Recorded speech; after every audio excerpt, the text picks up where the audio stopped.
Hello dear friends, subscribers and guests of my channel.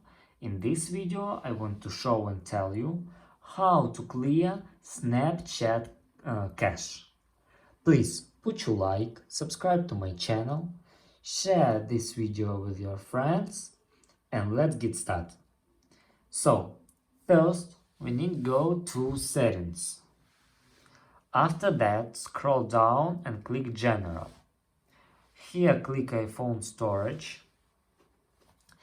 Now we find and click on Snapchat application. And as you can see, almost 300 megabytes is occupied by the cache. After that, click offload app.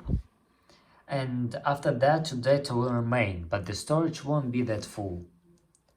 And if you want to clear the cache on Android, you must go to settings, click the applications button, select Snapchat there and click clear the cache.